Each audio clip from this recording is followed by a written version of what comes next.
देखो स्टार्टिंग में अपन ने ना कुछ बेसिक चीजें देखी थी कि भाई इंडिया में टैक्स जो आया वो कौन ऑथोराइज करता है, कौन से लॉ के अंडर में ऐसा बोले वाला है कि कौन टैक्स कलेक्ट कर सकता है, राइट। उसके बारे में अपन ने डिस्कस किया था। Article number 265 of Indian constitution बोलता है कि सिर्फ जो है अथॉरिटी ऑफ लॉ अगर होगा तभी तुम जो है टैक्स लगा सकते हो या फिर कलेक्ट कर सकते हैं। लेवी एंड कलेक्शन के लिए तुमको किसकी जरूरत है? लॉ के अथॉरिटी की जरूरत है, राइट। अभी लॉ ने ऑथोराइज किसको किसको किया है वो सारी चीजें अपने को आर्टिकल नंबर 246 के अंदर बताए वाली है, राइट। जहां पे उन्होंने अपने को union list, state list and concurrent list के बारे में बताया।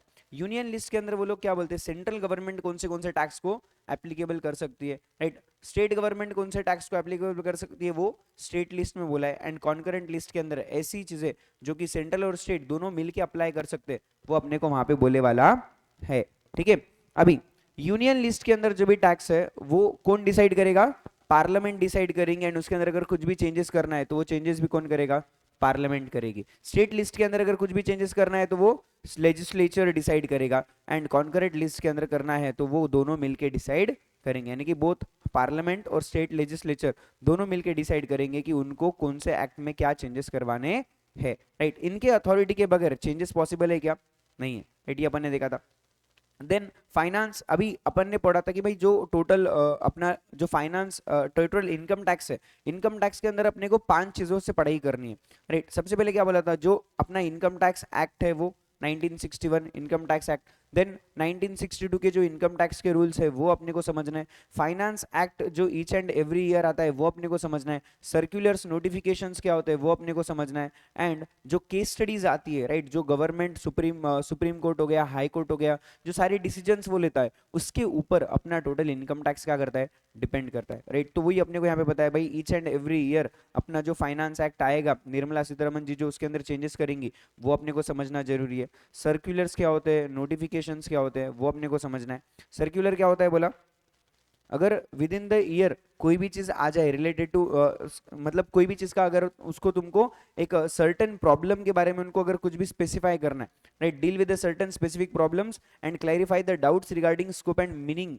राइट। अगर किसी भी चीज का मीनिंग नहीं समझ रहा है, किस चीज का एप्लीकेबिलिटी नहीं समझ रहा है, तो वो लोग कहाँ पे अपने को बताएंगे? सर्कुलर के अंदर बताएंगे। एंड नोटिफिकेशंस के अंदर वो लोग क्या करेंगे, अगर उनको कुछ भी एम्पावर करना है, नया कुछ भी रूल्स एंड रेगुलेशंस उनको लेके आने हैं, तो वो अपने को क्या देंगे? उसके लिए नोटिफिकेशंस इशू करेंगे, बोला।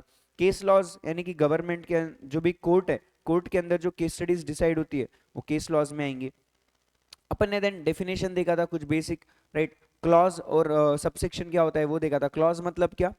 जो सेपरेट होते हैं, इंडिपेंडेंट होते हैं, राइट। ईच एंड एक सेक्शन के अंदर जो भी चीजें बोले वाली है वो सब इंडिपेंडेंट है तो उसको क्या बोलेंगे?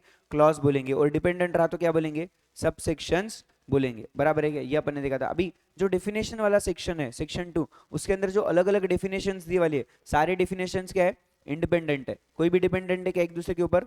नहीं, राइट। तो सेक्शन 2 क्लॉज 7 के अंदर अपन ने असेसी की डेफिनेशन देखी थी। असेसी असेसी कौन होगा? ऐसा पर्सन जो कि क्या कर रहा है? खुद इनकम कमा रहा है, राइट। उसकी अगर इनकम है तो वो असेसी हो जाएगा। The income of any person in respect of which is assessable, अगर समझो कोई भी ऐसा पर्सन है जिसकी इनकम जो है वो असेसिबल है, असेसिबल यानी कि कैलकुलेबल है या फिर उस पर इनकम टैक्स के प्रोविजन एप्लीकेबल हो सकते हैं, वो हो जाएगा। किसी ने अगर समझो लॉस सस्टेन किया है, राइट, किसी ने बिजनेस के अंदर लॉस खाया है तो वो भी क्या हो जाएगा? असेसी हो जाएगा। क्योंकि अगर उसको लॉस क्लेम करना है इनकम टैक्स डिपार्टमेंट से तो उसको इनकम टैक्स रिटर्न फाइल करना पड़ेगा।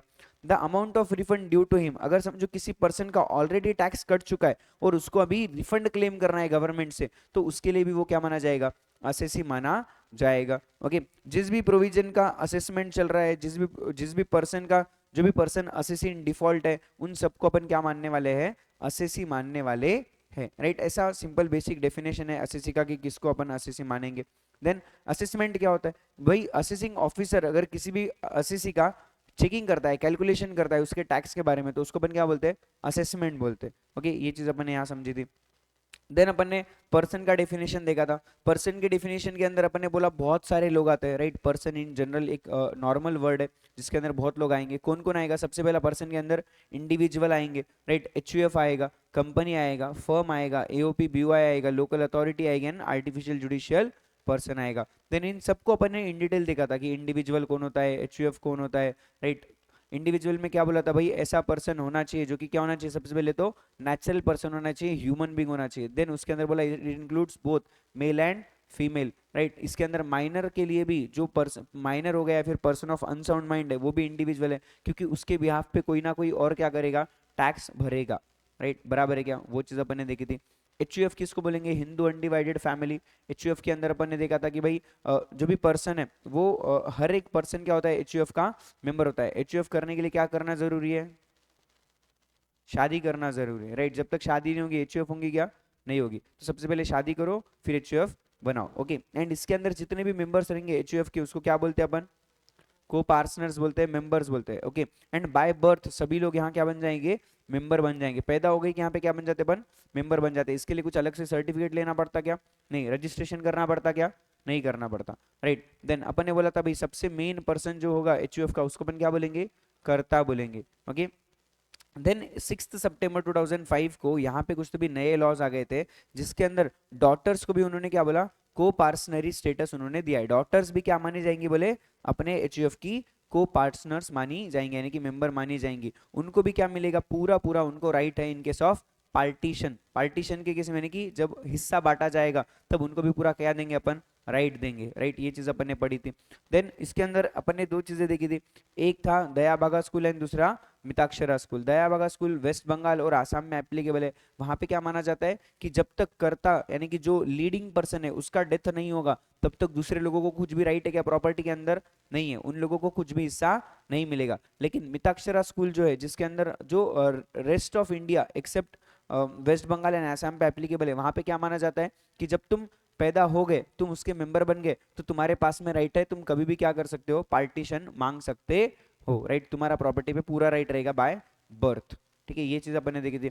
कंपनी, कंपनी का डेफिनेशन बहुत बड़ा है, जिसके अंदर इंडियन कंपनी आ गया, कोई भी बॉडी कॉर्पोरेट जो कि इंडिया के जो एक्ट है, राइट, उसके अंदर जो भी जो कि इंडिया के अंदर बना हो या फिर इंडिया के बाहर भी बना हो, राइट। इन्हीं इन्हीं लॉज और of a country outside India, बाहर की भी कंट्री में अगर उसका बना है, फॉरेन कंपनी भी है, तो वो भी इंडिया में कंपनी मानी जाएगी, राइट। कोई भी इंस्टीट्यूशन है, एसोसिएशन है, बॉडी है जो कि असेसिबल है या फिर असेसमेंट जिसका हुआ है as a company, right. Company का स्टेटस अगर उसको देके अगर उसका असेसमेंट हुआ है तो भी उसको क्या मानेंगे बोले, तुम कंपनी के डेफिनेशन में ले लेंगे। अगर कोई इंडियन या फिर नॉन इंडियन कंपनी भी है, कोई इंस्टीट्यूशन है, एसोसिएशन है, बॉडी है, जिसको अपन ने जो है एज अ असेसी बोल, एज अ कंपनी बोल के अगर उसका असेसमेंट हो रहा है तो उसको अपन क्या बोलेंगे, कंपनी बोलेंगे, ठीक है। ये अपन ने देखा था। क्लास ऑफ कंपनीज का सिंपल तुमको यहाँ पे एक ग्राफ बना के दिया है, राइट। दो सिंपल क्लासेस अपन ने बनाए थे, एक था डोमेस्टिक कंपनी, दूसरा क्या था, फॉरेन कंपनी। डोमेस्टिक कंपनी के अंदर कौन कौन आएगा बोला अपन ने, सबसे पहले आएंगी Indian companies, right. Indian companies आएगी। दूसरा क्या आएगा, अगर कोई ऐसी कंपनी है जिन्होंने अपना, जिन्होंने क्या किया, अरेंजमेंट किया है डिक्लेयर करने का और पेमेंट करने का, किस चीज का, डिविडेंड का, within India, out of the income chargeable to tax in India. यानी कि अगर कोई समझो बाहर की कंपनी है जो कि इंडियन है क्या, नहीं है, लेकिन वो इंडिया के अंदर क्या कर रही है, लोगों को डिविडेंड पेमेंट दे रही है, लोगों को जो भी कमाई उसने की है उसके अंदर से जो हिस्सा है वो लोगों को किसको बांट रही है, इंडिया के लोगों को बांट रही है, तो भी अपन उसको क्या बोलेंगे बोले, डोमेस्टिक कंपनी बोलेंगे। इंडियन कंपनी किसको बोलेंगे, जो कंपनी इंडिया में इनकॉर्पोरेट हुई है, जो कंपनी इंडिया में रजिस्टर्ड है, राइट, उसको अपन इंडियन बोलेंगे। एंड जो company out of India registered हुई है, आउट ऑफ इंडिया इनकॉर्पोरेट हुई है, लेकिन वो लोग जो पैसा इंडिया में कमा रहे हैं, उस चीज से कमाए वाला जो पैसा है उसका डिविडेंड भी वो किसको दे रहे, इंडिया के ही लोगों को दे रहे, तो उसको अपन क्या मान लेंगे, डोमेस्टिक मान लेंगे। और बचे वाले जो भी सारे कंपनीज है उनको क्या मानेंगे, फिर फॉरेन मान लेंगे, राइट। इसका एग्जांपल अपन ने दिया था पेप्सी, राइट। एंड इसका एग्जांपल अपन ने दिया था बाटा, राइट। बाटा इंडिया हो गया, एचयूएल हो गया, ओके। बहुत सारे एग्जांपल्स है, नेस्ले हो गया, okay. In number of examples are there.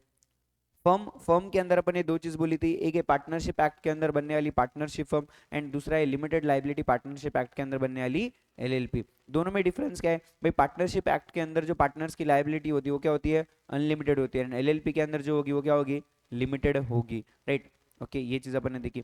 BOI क्या होता है, बॉडी ऑफ इंडिविजुअल्स, जहाँ पे बहुत सारे अलग अलग इंडिविजुअल्स एक जगह आके कुछ काम कर रहे हैं, लेकिन यहाँ पे सेम मोटो रहना जरूरी है क्या, नहीं, राइट। इनका अलग अलग थॉट भी रह सकता है, ये अपन ने देखा था। देन लोकल अथॉरिटी मतलब जो भी म्युनिसिपल कमिटी है, डिस्ट्रिक्ट बोर्ड है, कोई भी बॉडी ऑफ पोर्ट कमिश्नर है, या फिर कोई भी अथॉरिटी है जो कि गवर्नमेंट की एक डिपार्टमेंट है, उसको अपन क्या बोलेंगे, बोले लीगल अथॉरिटी बोलेंगे। एंड आर्टिफिशियल जुडिशियल पर्सन के अंदर कौन आएगा, जो कि दूसरे हेड्स में नहीं आया, वो यहाँ पे आ जाएगा, बोले सिंपल, राइट। ये इन्होंने यहाँ पे बोला है। देन अपन ने समझा था प्रीवियस ईयर असेसमेंट ईयर क्या होता है। प्रीवियस ईयर मतलब जिस साल में तुमने इनकम कमाई उसको क्या बोलेंगे, प्रीवियस ईयर बोलेंगे। एंड असेसमेंट ईयर किसको बोलेंगे, उसके अगले वाले साल को क्या बोलेंगे, असेसमेंट बोलेंगे। जिस साल में तुम क्या कर रहे हो, उसकी इनकम का असेसमेंट कर रहे हो, उसकी इनकम का कैलकुलेशन कर रहे हो, उसको क्या बोलेंगे, असेसमेंट ईयर बोलेंगे। एंड जिस साल में पैसा कमाए उसको क्या बोलेंगे, प्रीवियस ईयर और फिनेंशियल ईयर अपन बोलने वाले हैं, राइट। अपने साल के लिए प्रीवियस ईयर कौन सा है, 23 24, एंड असेसमेंट ईयर कौन सा है, 24 25, राइट। लेकिन यहाँ पे कुछ चीजें ऐसी है जहां पे ये चीज एप्लीकेबल है क्या, नहीं। जहां पे एक्सेप्शन क्या बोलता है कि जो साल उनका प्रीवियस ईयर है वही साल उनका क्या बन जाएगा, असेसमेंट ईयर बन जाएगा, राइट। इसके एग्जांपल अपन ने क्या देखे थे, अगर समझो कोई शिपिंग बिजनेस है नॉन रेसिडेंट का, नॉन रेसिडेंट है उसका कोई शिपिंग बिजनेस है, तो उसके लिए प्रीवियस ईयर ही क्या बन गया, असेसमेंट ईयर बन गया। अगर कोई पर्सन इंडिया छोड़ के जा रहा है, राइट, हमेशा के लिए जा रहा है, तो उसके लिए भी क्या हो जाएगा, प्रीवियस ईयर ही असेसमेंट ईयर हो जाएगा। ओके, कोई एओपी बीओआई है, एजेपी है, जो कि पर्टिकुलर इवेंट या फिर एक पर्पस के लिए बनी थी, और वो पर्पस जो है साल खत्म होने के पहले ही खत्म हो गया, तो उसी साल में उसका क्या कर लेंगे, असेसमेंट भी कर लेंगे। ओके, अगर ऐसा लगा person likely to transfer property to avoid tax, अगर कोई पर्सन टैक्स बचाने के लिए कोई प्रॉपर्टी ट्रांसफर कर रहा है एक नाम से दूसरे नाम पे, राइट। बहुत बार ऐसा लोग करते हैं कि घर के घर में प्रॉपर्टीज को इधर से उधर घुमाते हैं टैक्स बचाने के लिए, सेल वैल्यू वगैरह जो है उस पर जो टैक्स लगेगा वो बचाने के लिए, बहुत बार ऐसा ट्रांजेक्शन होता है, तो उसको भी क्या माना जाएगा, बोले देन यहाँ पे उसके लिए प्रीवियस ईयर असेसमेंट ईयर बन जाएगा। और अगर कोई डिसकंटिन्यूड बिजनेस है, किसी ने धंधा ही बंद कर दिया, राइट, तो उसके लिए भी क्या करो, प्रीवियस ईयर असेसमेंट ईयर मान लो, राइट। ये सारे एग्जांपल्स अपन ने देखे थे जो कि इन डिटेल तुमको यहाँ पे बताए वाले भी है। ओके, देन अपन ने देखा था कि अनएक्सप्लेन्ड सोर्सेज ऑफ इनकम क्या होगा, राइट। टोटल इसके अंदर अपन ने 6 कैटेगरीज देखी थी अनएक्सप्लेन्ड सोर्सेज की। सबसे पहला क्या बोला था, अगर तुमने कुछ भी खर्चा किया, अनएक्सप्लेन्ड एक्सपेंडिचर, शादी वाला एग्जांपल दिया था यहाँ पे, राइट। बहुत बड़ी धूमधाम से शादी करी, करोड़ों रुपए भर खर्चा किए, लेकिन कमाई कितनी है हमारी, रिबेट, राइट। 5 लाख के नीचे कमाई है, करोड़ों रुपए शादी में खर्चा किए, तो क्या हो जाएगा, अनएक्सप्लेन्ड एक्सपेंडिचर पे भी वो लोग तुम पे क्या लगा सकते हैं, टैक्स लगा सकते हैं। इन्वेस्टमेंट नॉट फुल्ली डिस्क्लोज्ड, कोई भी प्रॉपर्टी वगैरह अपन ने खरीदी लेकिन अपन ने वो सरकार को दिखाई क्या, नहीं, गुपत में एकदम ब्लैक मनी से खरीदे वाला प्रॉपर्टी है, अगर सरकार को मालूम चल गया तो क्या बोलेंगे, अनडिस्क्लोज सोर्स ऑफ इनकम, चलो टैक्स भरो इसके ऊपर, right. Next is unexplained money, जो तुमको बताया था, अगर समझो अपने को कहीं से पैसा आया लेकिन अपन ने वो सरकार को दिखाया क्या, नहीं दिखाया, तो वो भी क्या माना जाएगा, अनएक्सप्लेन्ड अनडिस्क्लोज सोर्स माना जाएगा, उसके ऊपर अपने को टैक्स भरना पड़ेगा। अगर मैंने कोई भी इन्वेस्टमेंट किया, राइट, वो मैं अनएक्सप्लेन्ड है, मैं बता नहीं पा रहा हूँ कि इन्वेस्टमेंट के लिए पैसा आया कहाँ से, इन्वेस्टमेंट ये हुई कहाँ से, राइट, तो उसको भी क्या मानेंगे, अनडिस्क्लोज सोर्स मानेंगे। कैश क्रेडिट है, राइट, गवर्नमेंट से, बैंक वगैरह से मैंने कुछ भी लोन लिया है, तो वो चीज़ हो गया। अमाउंट बोरोड और रीपेड ऑन हुंडी, राइट, अगर अपन ने किसी से उधारी वगैरह लिया है, ब्लैक मनी था सामने वाले का भी लेकिन अपने पास में मिल गया, तो अगेन वो क्या माना जाएगा, अनडिस्क्लोज सोर्स ऑफ इनकम माना जाएगा, राइट। तो इन सब केस में अपन ने टैक्स रेट कितना बोला था, कितना लगेगा टैक्स रेट, 60% टैक्स रेट लगेगा, प्लस सरचार्ज कितना लगेगा, 25% सरचार्ज लगेगा, प्लस 4% का हेल्थ एंड एजुकेशन से, इफेक्टिव कितना हो गया, 78% अपने को इफेक्टिव टैक्स रेट जो है इस केस में लगने वाला था। ओके, देन अपन ने देखा था सिंपल, अगर कोई इंडिविजुअल है, एचयूएफ है, एओपी, बीओआई, एजेपी है, तो इसके केस में नॉर्मल टैक्स रिजिम में टैक्स रेट्स क्या है वो अपन ने देखा था, राइट। 2.5 लाख तक अगर मेरी इनकम है, कुछ भी टैक्स भरना पड़ेगा क्या, नहीं भरना पड़ेगा। 2.5 लाख से 5 लाख के लिए मेरी इनकम है तो कितना भरना है, 5% of the amount exceeding 2.5 lakh, okay. And अगर समझो 5 लाख से 10 लाख के बैंड में मुझे कितना टैक्स भरना है, 20% का टैक्स भरना है, प्लस 12,500 ऊपर वाला, ओके, 12,500 भरना plus 20% of the amount exceeding 5 lakh भरना है, ठीक है। अगर समझो 10 लाख से ज्यादा रहा तो 1,12,500 plus 30% of the amount exceeding 10 lakh अपने को भरना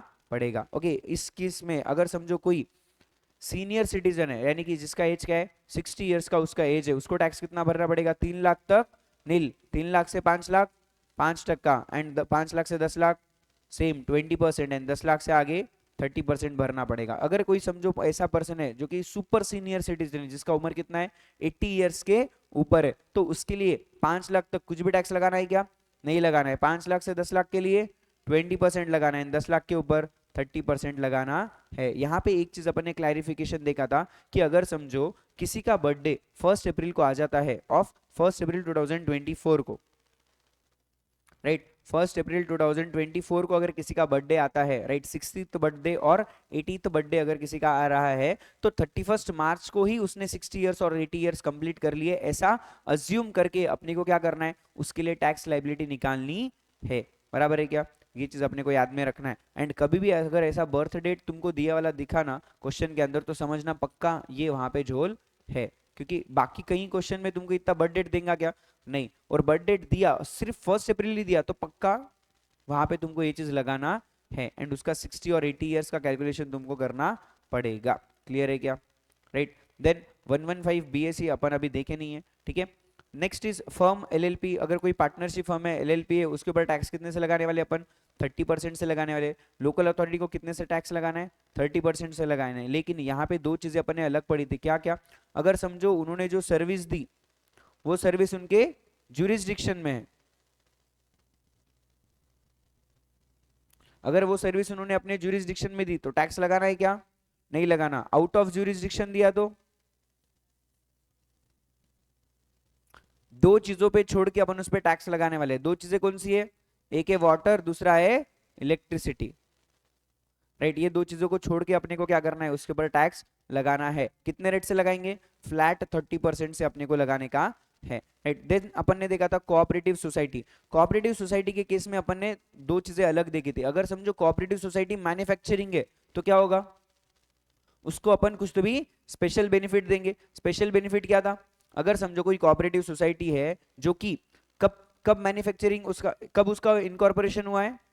set up and registered on or after 1/4/2023 and commences manufacturing of article or thing before 31st March 2024। यानी कि ये जो अपना प्रीवियस ईयर है, इस साल के अंदर कोई कोऑपरेटिव सोसाइटी सेटअप हुई है, रजिस्टर्ड हुई है एंड उसने अपना बिजनेस स्टार्ट कर दिया है, तो उसको अपन क्या करने वाले हैं? 115 बीएई के अंदर 15% का बेनिफिट देने वाले हैं, राइट। 115 बीएई में वो कितने परसेंट से टैक्स भर सकते हैं? 15% से टैक्स भर सकते हैं। Okay. In case of tax rate in case of other resident cooperative society, जो दूसरे कोऑपरेटिव सोसाइटी है, उसके केस में क्या दिया है अपन ने ऑप्शन? 115 बीए डी के अंदर 22% से वो टैक्स भर सकते हैं। लेकिन दोनों भी केस में उनको क्या करना पड़ेगा? बेनिफिट्स को सैक्रिफाइस करना पड़ेगा, राइट। जब तुम 15% या फिर 22% से भर रहे हो ना, तो तुमको क्या करना पड़ेगा? बहुत सारे बेनिफिट्स को सैक्रिफाइस करना पड़ेगा। अगर समझो तुमको बेनिफिट्स को सैक्रिफाइस नहीं करना है तो क्या करो? सिंपली 10,000 तक कितना भरो? 10% से भरो। 10,000 से 20,000 अगर तुम्हारी टोटल इनकम है तो कितना भरो? 20% भरो। एंड 20,000 के ऊपर है तो कितना भरो? 30% भरो। सिंपल लॉजिक है। अगर तुमको बेनिफिट्स का फायदा लेना है तो ये एप्लीकेबल है। अगर बेनिफिट्स नहीं लेना है तो तुम्हारे पास दो प्रोविजन है, 115 BAE and 115 BOD, right. 115 BAE लेंगे तो क्या होगा? 15% भरना पड़ेगा। एंड 115 बीएडी लेंगे तो क्या होगा? 22% से तुमको टैक्स भरना पड़ेगा। यहाँ पे एक चीज अपने को याद रखनी है कि 112 ए एंड 111 ए जो स्पेशल रेट वाले इनकम है, वहां पे टैक्स कितने से लगेगा? स्पेशल रेट से ही लगेगा, राइट। उनको कोई फर्क नहीं पड़ता तुम्हारा फ्लैट रेट है, 30% है, 15 है, 22 है, कुछ भी रहने दो। हमारा जो टैक्स रेट है वो क्या रहेगा? जो हमने बोला है स्पेशल रेट, वही रहने वाला है। बराबर है क्या? राइट है। चलो नेक्स्ट इज अपन ने देखा था कंपनीज के केस में, चार्ट से देखा था वो कंपनीज का।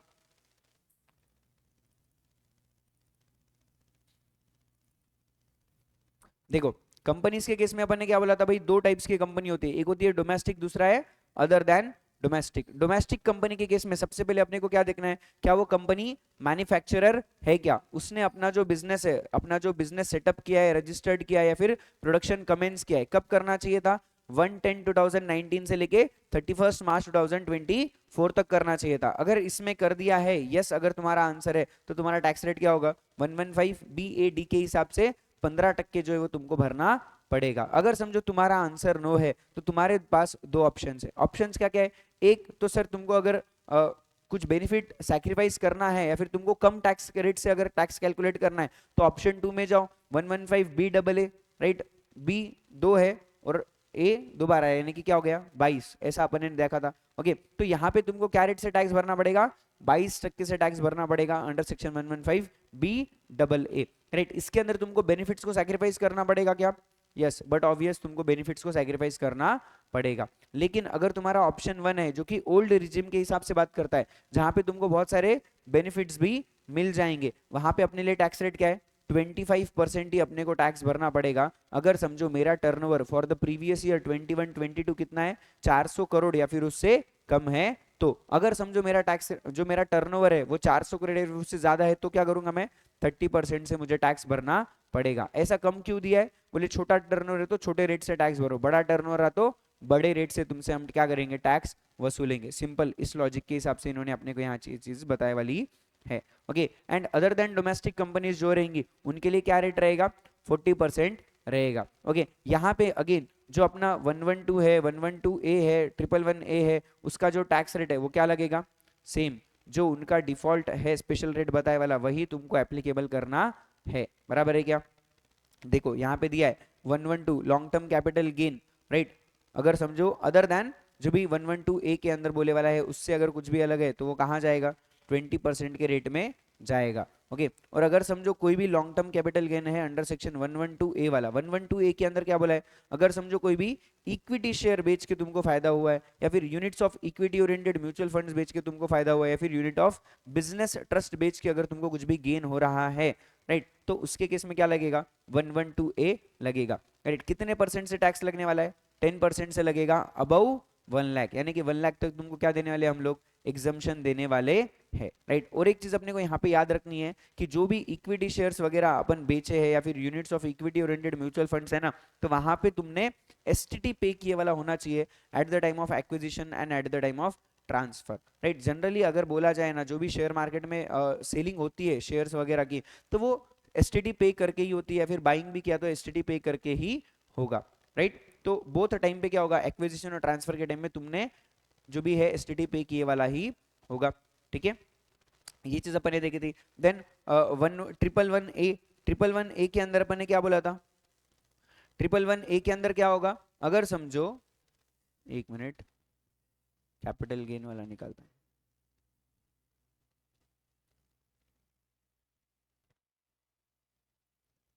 हाँ, कैपिटल गेन वाले केस में क्या होगा? अगर समझो शॉर्ट टर्म कैपिटल गेन है, जनरल रूल क्या बोला था? अपन नॉर्मल रेट से उसको टैक्स लगाने वाले हैं। ओके, और अगर समझो शॉर्ट टर्म के अंदर एक्सेप्शन था 111A के अंदर अपने को टैक्स रेट कितना लगाना था? 15% से टैक्स लगाना है। कब आएगा 111A? जब तुम इक्विटी शेयर है, लिस्टेड वाले इक्विटी ओरिएंटेड म्यूचुअल फंड्स है, या फिर यूनिट्स ऑफ बिजनेस ट्रस्ट है, तो आएगा, राइट। ये समझने के लिए अपने को सबसे इंपॉर्टेंट है ये समझना कि भाई लॉन्ग टर्म कैपिटल असेट क्या होता है and short term capital asset क्या होता है। लॉन्ग टर्म कैपिटल असेट क्या होगा? जनरल रूल क्या बोलता था लॉन्ग टर्म कैपिटल असेट के लिए? राइट, मोर देन 36 मंथ्स अगर तुम्हारा होल्डिंग पीरियड है तो उसको क्या बोलेंगे अपन? लॉन्ग टर्म कैपिटल असेट बोलेंगे। और अगर समझो 36 मंथ से कम टाइम पीरियड रहा तो शॉर्ट टर्म कैपिटल असेट बोलेंगे। ओके, इसके अंदर अपन ने कुछ एक्सेप्शंस देखे थे। एक्सेप्शंस क्या थे? Listed securities, right, equity oriented mutual funds, units of UTI, okay, या फिर जीरो कूपन बॉन्ड है, तो वहां पे जो तुम्हारा टाइम पीरियड है वो टाइम पीरियड घट के क्या हो जाएगा? सिर्फ 12 महीने का हो जाएगा। अगर समझो तुमने इन सब चीजों को 12 महीने से ज्यादा होल्ड किया तो उसको अपन क्या बोलने वाले हैं? लॉन्ग टर्म कैपिटल एसेट बोलने वाले हैं। अगर 12 महीने से कम किया तो शॉर्ट टर्म कैपिटल एसेट बोलेंगे। क्या क्या है एक बार वापस बोलो? लिस्टेड सिक्योरिटीज, लिस्टेड सिक्योरिटीज बोल रहा हूं मैं बार बार। लिस्टेड क्या बोला?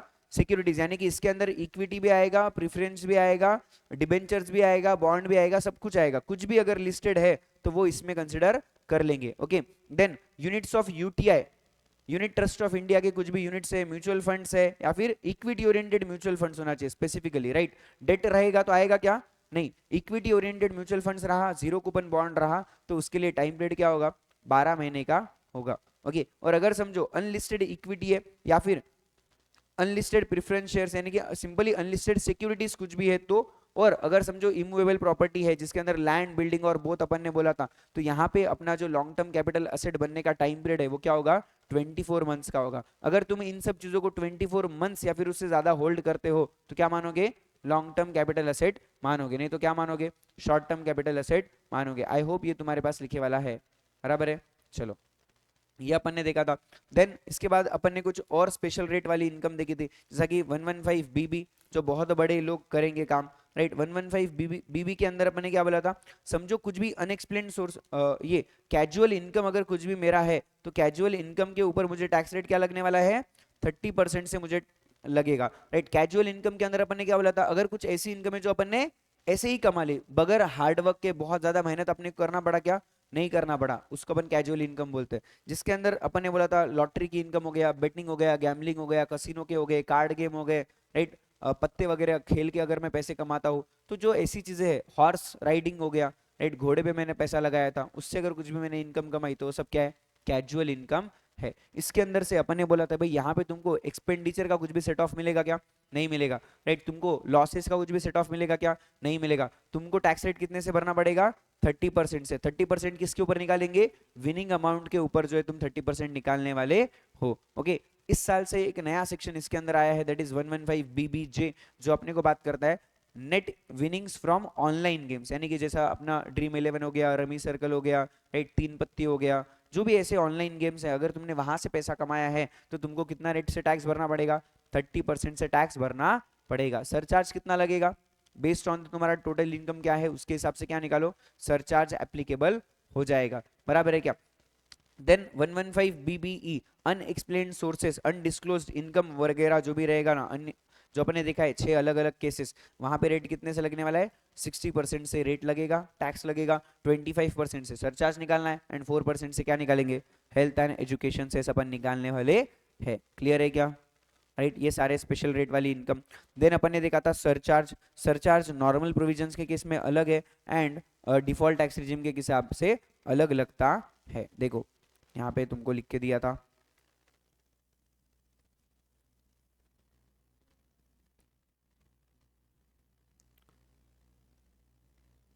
कहाँ गया कहाँ गया, हाँ देखो, surcharge in case of normal provisions, normal provisions के अंदर for HUF, individual, AOP, BOI, AJP, right, up to 50 lakh rupees कुछ भी सरचार्ज लगेगा क्या, नहीं लगेगा, 0%। 50 लाख टू 1 करोड़ रुपीस कितना सरचार्ज लगेगा, एक 10% का लगेगा। 1 करोड़ से 2 करोड़ के लिए कितना लगेगा, 15% का लगेगा। 2 करोड़ से 5 करोड़ के लिए 25% लगेगा, एंड 5 करोड़ के ऊपर कितना लगेगा, 37% लगेगा, राइट। लेकिन यहाँ पे चार चीजों को अपने को क्या करना है, थोड़ा अलग कैलकुलेट करना है, इन केस ऑफ 25% एंड 37%, जिसको अपन क्या बोल रहे हैं, एनहांस सरचार्ज बोलते हैं, राइट। इस केस के अंदर चार चीजें कौन से अलग करना है कि अपने को, dividend income, 112, 112A and 111A, ये चार सेक्शन के अगर, या फिर ये चार मेरी इनकम है, तो उनको अपन जो सबसे मैक्सिमम सरचार्ज लगाएंगे वो कितना होगा, सिर्फ 15% का होगा। इनके टैक्स के ऊपर 15% से ज्यादा सरचार्ज लगना चाहिए क्या, नहीं लगना चाहिए, राइट। क्यों ऐसा बोला होगा गवर्नमेंट ने, क्योंकि गवर्नमेंट चाहती है कि तुम इन सोर्सेज से क्या करो, पैसा कमाओ, राइट। तुम शेयर्स में पैसा लगाओ, वहां से पैसा कमाओ, राइट। तुम शेयर्स में पैसा लगा के डिविडेंड से पैसा कमाओ, सरकार ऐसा चाहती है, राइट। इसके लिए अपन ने यहाँ पे मैक्सिमम सरचार्ज कितना रखा है, 15% का ही रखा है। क्लियर है क्या, राइट। ये अपन ने देखा था। देन सरचार्ज के बाद अपन ने ये समझा था कि भाई अपने को यहाँ पे क्या करना पड़ेगा, मार्जिनल रिलीफ भी कैलकुलेट करना पड़ेगा। मार्जिनल रिलीफ क्या होता है भाई, रिलीफ मतलब सिंपल क्या है, छुटकारा। सरकार अपने को क्या कर रही है, छुटकारा दे रही है टैक्स से। कहां पे दे रही है, अगर समझो कभी ऐसा हो गया कि तुम्हारी जो इनकम है वो एक क्या है, सरचार्ज के एकदम बाउंड्री लेवल पे है, अगर थोड़ा भी इनकम कम हो जाता ना, तो मे बी सरचार्ज नहीं लगता था, या फिर सरचार्ज कम रेट से लगता था। लेकिन थोड़ी सी इनकम बढ़ने से सरचार्ज क्या हो गया, बहुत ज्यादा बढ़ गया, एंड उसकी वजह से टैक्स भी हो गया।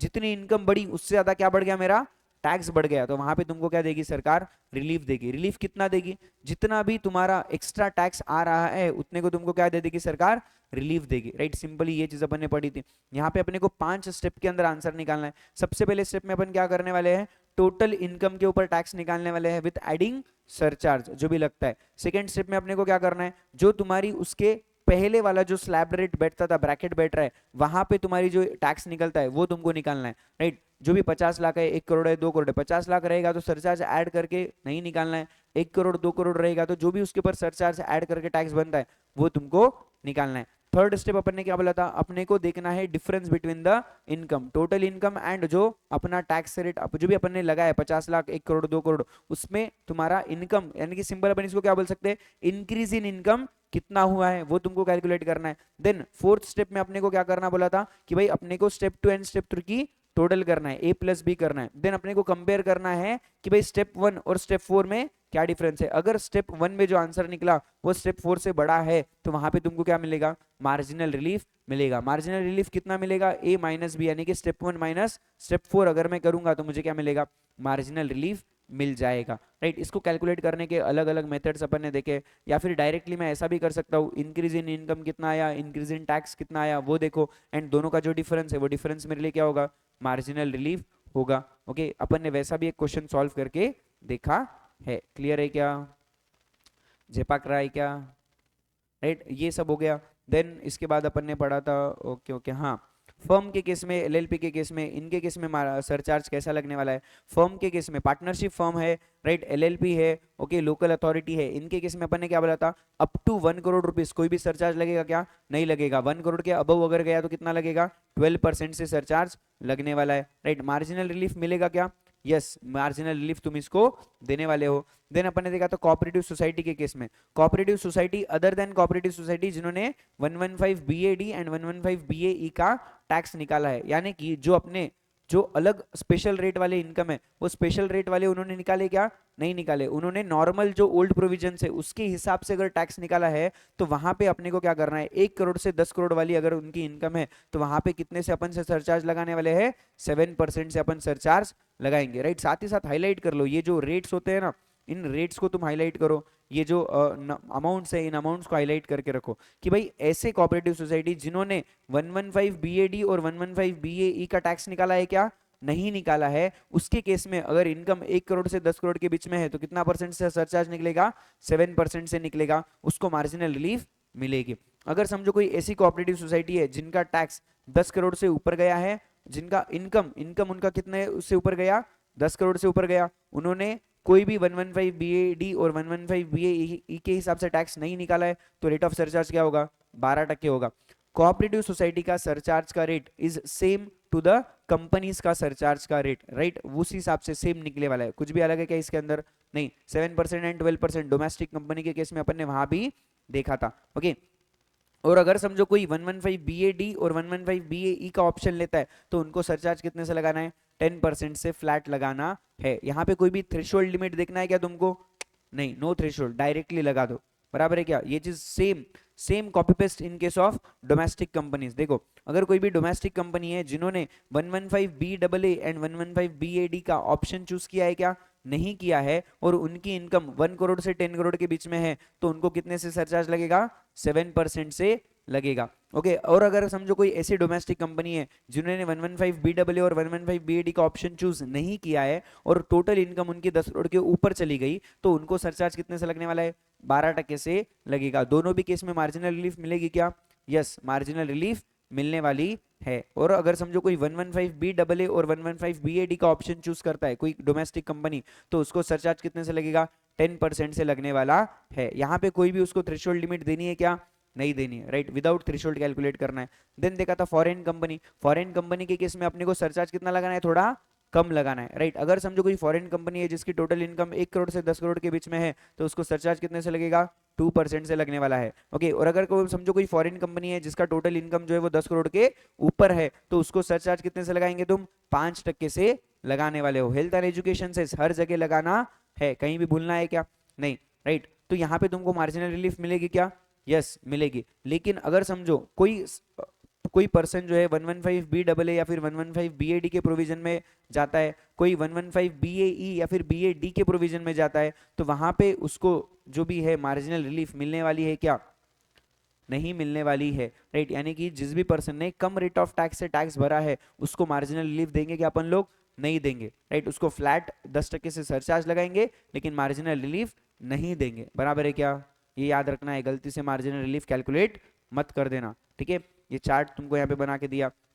देन अपन ने देखा था rebate, rebate under section 87A। Rebate क्या होता है, डिस्काउंट, डिस्काउंट। अब टैक्स पे तुमको डिस्काउंट देंगे, सरकार ने बोला टैक्स पे डिस्काउंट देंगे, कितना डिस्काउंट दे रही है सरकार, राइट, अमाउंट ऑफ टैक्स और 12,500 कब तक देंगी, इसके लिए कंडीशन क्या बोली, सबसे पहले क्या होना चाहिए, रेसिडेंट, दूसरा इंडिविजुअल, तीसरा क्या होना चाहिए, net income up to 5 lakh होनी चाहिए in case of normal provisions, right. ये रिबेट भी दो तरीके से अलग निकलेगा, नॉर्मल में अलग, और डिफॉल्ट में अलग। नॉर्मल में क्या बोला, इंडिविजुअल होना चाहिए, रेसिडेंट होना चाहिए एंड उसका इनकम जो है वो 5 लाख तक होना चाहिए। तो उसको रिबेट कितना देंगे अपन, अमाउंट ऑफ टैक्स और 12,500 विच एवर इज लोअर, उतना उसको अपन रिबेट देने वाले हैं। यहाँ पे नोट एक दी थी तुमको, क्या बोला था, rebate not allowed in case of 112A वाली जो इनकम होगी उसमें से रिबेट माइनस करना है क्या, नहीं करना है, राइट। ये चीज अपन ने देखी थी, क्लियर हो रहा है क्या। देन हेल्थ एंड एजुकेशन से 4% ईच एंड एवरी जगह पे अपने को लगाने का है, कहीं भी छोड़ने का है क्या, हेल्थ एंड एजुकेशन से इसको नहीं छोड़ने का है, 4% लगाएंगे। देन अपन ने देखा था, अगर समझो अपनी एग्रीकल्चर इनकम पे टैक्स कब लगेगा, कैसे लगेगा, वो चीज अपन ने देखी थी।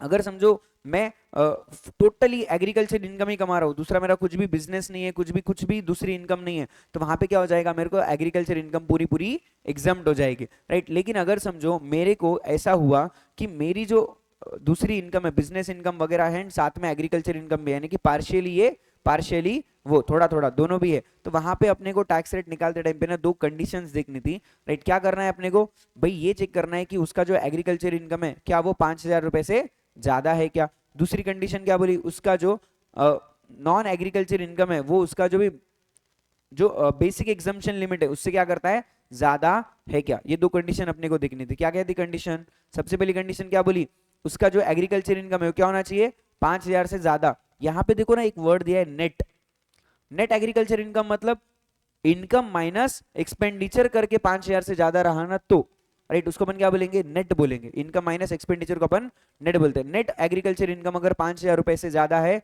तो पहली कंडीशन सेटिस्फाई हो जाएगी। एंड दूसरी कंडीशन, उसका जो नॉन एग्रीकल्चर इनकम है वो क्या होना चाहिए, अबव बेसिक एग्जम्पशन लिमिट होना चाहिए। तब अपने को क्या लगाना है, उसका इंटीग्रेशन करना है एग्रीकल्चर और नॉन एग्रीकल्चर इनकम का। इसके लिए अपन ने कुछ स्टेप्स देखे थे, क्या थी सबसे पहली स्टेप, क्या बोली, तुमको क्या करना है, टोटल इनकम के ऊपर टैक्स निकालना है, यानी कि नॉन एग्रीकल्चर और एग्रीकल्चर दोनों को मिक्स करके क्या करो, उसका टैक्स निकालो। देन क्या करो, agriculture income plus basic exemption जो है उसको प्लस करके उसका टैक्स निकालो। देन क्या करना है, देन दोनों का अपने को डिफरेंस चेक करना है कि दोनों में डिफरेंस क्या है, that difference is nothing but my tax, right. उस डिफरेंस पे अगर कुछ भी सरचार्ज लगाना है तो सरचार्ज लगाओ, रिबेट माइनस करना है तो रिबेट माइनस कर दो। देन जो बचेगा उस पे क्या करो, 4% का हेल्थ एंड एजुकेशन सेस लगाओ, राइट। ये चीज अपन ने देखी थी। एग्रीकल्चर इनकम किसको बोलते हैं, बहुत बड़ा चार्ट अपन ने यहाँ पे देखा था उसका, राइट, सब लोगों ने निकाला है चार्ट। एग्रीकल्चर इनकम सबसे पहला क्या बोला, अगर समझो मुझे एग्रीकल्चर लैंड से कुछ भी रेवेन्यू हो रहा है या फिर मुझे उससे रेंट मिलता है, राइट। अगर वो एग्रीकल्चर लैंड कहाँ पे सिचुएटेड है, इंडिया में सिचुएटेड होनी चाहिए, राइट। रेंट और revenue derive from the land situated in India, जो कि सिर्फ किसके लिए यूज हुई है, एग्रीकल्चर पर्पस के लिए यूज हुई है। 5 साल सोने का नहीं है, हाँ ठीक है। एग्रीकल्चर पर्पस के लिए अगर कोई भी लैंड यूज हुई है जो कि इंडिया में ही है, तो वहां पे अगर मुझे रेवेन्यू मिलता है फिर रेंट मिलता है तो उस पे क्या आएगा, एग्रीकल्चर इनकम आएगी। 3 कंडीशंस, रेंट और revenue must be derive from a land, agriculture land होनी चाहिए, land has to be situated in India, India के अंदर की लैंड होनी चाहिए, एंड लैंड को अपन ने सिर्फ एग्रीकल्चर पर्पस के लिए यूज करना चाहिए, तभी उसको एग्रीकल्चर इनकम मान के अपन क्या करने वाले हैं, एग्जम्प्ट करने वाले हैं। नहीं तो करेंगे क्या, नहीं करेंगे। सेकंड पॉइंट क्या बोला, income derive from such land bye agriculture, agriculture से अगर उस लैंड से मुझे इनकम हुई तो वो एग्रीकल्चर इनकम मानी जाएगी। इसके अंदर दो चीजें बोली थी, एक था बेसिक ऑपरेशन, दूसरा क्या था, सब्सिक्वेंट ऑपरेशन। बेसिक ऑपरेशन मतलब क्या, भाई जो जरूरी है, एब्सोल्युटली नेसेसरी है उस चीज को ग्रो करने के लिए, रेस करने के लिए, प्रोड्यूस बनाने के लिए, राइट, वो जो एग्रीकल्चर लैंड से निकलने वाला प्रोड्यूस है उसको उगाने के लिए जो एकदम बेसिक ऑपरेशन था, जरूरी था, उसको अपन बेसिक ऑपरेशन बोलेंगे। सब्सिक्वेंट ऑपरेशन क्या होगा, जैसा कि वीडिंग हो गया, डिगिंग हो गया, ये सारे जो मेरे ऑपरेशन है वो क्या है, सब्सिक्वेंट है, राइट, जो जरूरी थे करना, उसके बगैर मार्केट में जाता था क्या प्रोड्यूस मेरा, नहीं जाता सकता था, ठीक है। देन इसके अंदर अपन एक नोट लिखी थी, agriculture does not include dairy farming, इसके अंदर आएगा क्या, नहीं आएगा। Breeding and rearing of life stock agriculture में आएगा क्या, नहीं आएगा। बटर एंड चीज मेकिंग जो है वो भी एग्रीकल्चर में नहीं आएगा। पोल्ट्री फार्मिंग जो है वो एग्रीकल्चर में नहीं आएगा। एंड एक चीज एक्सेप्शन यहाँ पे दी थी, सैपलिंग एंड सीडलिंग अगर मैं ग्रो कर रहा हूँ नर्सरी के अंदर तो वो मेरी क्या मानी जाएगी, एग्री इनकम मानी जाएगी। क्लियर है क्या, चलो नेक्स्ट बोला था, अगर समझो process ordinarily employed to render the produce to fit to be taken to the market, अगर कोई भी ऐसी मैं प्रोसेस उसके ऊपर कर रहा हूँ जिससे कि वो प्रोडक्ट जो है वो क्या हो जाएगा, मार्केट में बेचने के लिए फिट हो जाएगा, रेडी हो जाएगा, राइट। जैसे कि अपन ने बोला था, अगर समझो अपने को थ्रैशिंग करना पड़ रहा है, विनोइंग करना है, क्लीनिंग करना है, ड्राइंग करना है, क्रशिंग करना है, राइट, तो ये सब चीजें क्या मानी जाएगी, मेरी एग्रीकल्चर की काम माने जाएंगे। जैसा कि अपन ने एग्जाम्पल दिया था पैडी का, राइस का, हस्क के बारे में बोला था, राइट, वीट के बारे में अपन ने बोला था, हल्दी का अपन ने एग्जांपल दिया था। तो ये सारी चीजें क्या है, नेसेसरी है मार्केट में उसको बेचने के लिए, रेडी करने के लिए, ठीक है। तो ऐसी जो सारी चीजें है वो क्या मानी जाएगी, एग्रीकल्चर का वर्क मानी जाएगी, राइट। इसको अगर इसको करने के बाद में अगर तुम प्रोड्यूस मार्केट में बेचते हो तब भी वो क्या माना जाएगा, एग्रीकल्चर इनकम माना जाएगा। लेकिन एक चीज यहाँ पे याद रखनी है कि इससे उसका जो ओरिजिनल कैरेक्टरिस्टिक है वो चेंज होना चाहिए क्या, नहीं होना चाहिए, right. And there must be no marketing, and इसकी तुमने मार्केटिंग भी करनी है क्या, नहीं करनी है, क्लियर है क्या, राइट। फिल्टर करना, रिमूव स्टोन्स वगैरह रिमूव करना, साफ सफाई करवाना, गनी बैग्स के अंदर उसको पैक करना, ये सारी चीजें क्या है, जरूरी है, वो एग्रीकल्चर वर्क में आने वाला है, ओके। तीसरी चीज अपन ने को क्या बोली थी, कुछ कुछ प्रोड्यूस ऐसे हैं जो कि एग्रीकल्चर भी माने जाएंगे और बिजनेस भी माने जाएंगे, क्योंकि उसके अंदर अपन लैंड से वो चीजें बनाते तो है लेकिन उसके ऊपर थोड़ा प्रोसेस अपने को करना पड़ता है, देन ही वो मार्केट में बिकने के लिए क्या होगा, रेडी होगा। तो वहां पे अपने को अपनी इनकम को क्या करना है, दो पार्ट्स में डिवाइड करना है, बिजनेस इनकम अलग, एग्रीकल्चर इनकम अलग। कौन सी चीजें, T, coffee, rubber and sugar, right. ये चार एग्जांपल अपने को दिए वाले हैं जो कि कहां बात करते हैं, rule number 7, rule number 7A, 7B and 8, ये रूल के अंदर अपने को इसकी बात किए वाली है, क्लियर है क्या, राइट। इसके अंदर अपन ने क्या बोला था, अगर समझो टी का केस है, टी के केस में अपने को क्या अलग करना है, क्या क्या होगा परसेंटेज, टी के केस में 60-40 अपने को करना है, राइट। कॉफी के केस में दो चीजें अलग है, राइट। अगर समझो अपन कॉफी ग्रोन एंड क्यूअर करते हैं तो क्या माना जाएगा, 75-35, ग्रो किया, क्यूअर किया, उसको रोस्ट किया, क्या कहता, और राइट, पूरी प्रोसेस अगर उसकी ग्राउंडिंग वगैरह अपन ने सब किया उसका तो क्या माना जाएगा, उसको 60-40 अपने को करना है। रबर के केस में क्या बोला था, 65-35 अपने को करना पड़ेगा, क्लियर है क्या, राइट। शुगर के केस में क्या बोला था, शुगर के केस में अपने को कैलकुलेशन करना पड़ेगा, अगर समझो मार्केट वैल्यू ऑफ शुगर किन क्या है उसके हिसाब से अपन क्या करने वाले हैं, इनकम कैलकुलेट करने वाले है, जिसका अपन ने एक एग्जांपल देखा था, ओके। चलो देन सबसे इंपॉर्टेंट चीज आखिरी में ये एक नया यहाँ पे इन्होंने डाला है, क्या बोला, इनकम फ्रॉम फार्म बिल्डिंग। अगर समझो जो मेरी लैंड है, एग्रीकल्चर लैंड है, उसको चिपक के ही मेरी क्या है, बिल्डिंग भी है, और उस बिल्डिंग के अंदर मेरे पास एक छोटा सा गोडाउन है, उस गोडाउन के अंदर मैं क्या करता हूँ, जिसको भी मैंने रेंट पे दिया है मेरा खेत संभालने को, वो लोग क्या कर रहे हैं, मेरे खेत के, मेरे जो बिल्डिंग है उसके अंदर जो छोटी सी जगह है गोडाउन, उसके अंदर अपना सामान लाके रखते हैं, कौन सा सामान, एग्रीकल्चर प्रोड्यूस लाके रख रहे हैं, राइट। तो वहां पे क्या माना जाएगा, उस इनकम को, उस रेंटल इनकम को भी क्या मानेंगे, एग्रीकल्चर इनकम ही मानने वाले है, बराबर है क्या, राइट। ये जो बिल्डिंग है ये क्या होनी चाहिए, immediate vicinity of the land होनी चाहिए, कि एकदम चिपक के उसको होना चाहिए, उसके अंदर वो चीजें क्या होनी चाहिए, either it is a dwelling house और स्टोर हाउस, कुछ भी चलेगा, राइट। लेकिन वो जो है वो लैंड कहाँ होनी चाहिए, इट इज लैंड रेवेन्यू और it is a rural land वहां पे होनी चाहिए, राइट। दो चीजें यहाँ पे बोली थी, ठीक है, क्लियर है क्या, ये सारे प्रोविजंस अपन ने यहाँ पे पढ़े थे। देन अभी आ जाओ नेक्स्ट पॉइंट, इसके अंदर क्या बोला था, हो गया, इतना ही था, राइट। देन इसके बाद में क्या है, अपने को क्वेश्चंस दिए वाले, अभी ये जो चीज है ना, ये थर्ड जो अपन लैंड के बारे में बात कर रहे हैं, ये लैंड के बारे में अपने को दिया है कि भाई जो म्युनिसिपल कॉर्पोरेटी है या फिर म्युनिसिपल कंटेनमेंट बोर्ड है, तो उसके हिसाब से अपनी लैंड कहाँ मानी, कैसे मानी जाएगी, म्युनिसिपल कॉर्पोरेशन में है या फिर नहीं है, तो अपने को इसका एरियल डिस्टेंस मेजर करना है, बोले एरियल डिस्टेंस के अंदर इन्होंने क्या बोले वाला है, अगर समझो 2 किलोमीटर से कम का अगर तुम्हारा म्युनिसिपल कॉर्पोरेशन से लिमिट है तो वहां, और अगर समझो वहां पे तुम्हारा जो पॉपुलेशन है वो 10,000 से ज्यादा है तो तुम उसको रूरल लैंड मान सकते हो, राइट। अगर समझो 2 किलोमीटर से ज्यादा है लेकिन 6 किलोमीटर से कम है तो वहां पे तुम्हारा पॉपुलेशन 1 लाख से ज्यादा होना चाहिए, या फिर 6 किलोमीटर से ज्यादा है लेकिन 8 किलोमीटर से कम है तो वहां पे पॉपुलेशन कितना है, 10 लाख होना चाहिए। इतना याद रखने की बिल्कुल जरूरत नहीं है क्योंकि इस पे बहुत ही रेयर, हाँ, कैपिटल गेन के अंदर है वो, जब लैंड एग्रीकल्चर वहां पे अलग से दिया है अगेन कि भाई एग्रीकल्चर लैंड किसको मानेंगे, रूरल लैंड किसको मानने वाले हैं, वो यहाँ पे कुछ भी नहीं है, उसका लेना देना यहाँ नहीं है कुछ भी, ऐसा है। वहां पे अलग से तुमको अलग से डिफाइन कर रखा है कि किसको रूरल लैंड मानने वाले हो। सिटी के अंदर खेती करे तो चलता ना, कौन नहीं बोला, लैंड रेवेन्यू वो एकदम उसको एग्रीकल्चर को ही चिपक के है ना, तो चलेगा। अरे लेकिन लैंड रेवेन्यू है ना, उसी चीज से मिल रहा है जो कि एकदम चिपक के उसको, और में बोले और रूरल लैंड, और रूरल लैंड जरूरी थोड़ी है, एंड रूरल लैंड थोड़ी बोला। एंड का मतलब क्या होता है, दोनों भी कंडीशन सेटिस्फाई करो, और का मतलब दोनों में से एक करो, बस ऐसा हो गया। इसके बाद इल्यूस्ट्रेशन दे, सारे इल्यूस्ट्रेशन अपन ने सॉल्व करके देखे। एक तुमको होमवर्क दिया था करने को, आई होप तुम लोगों ने सॉल्व किया होगा।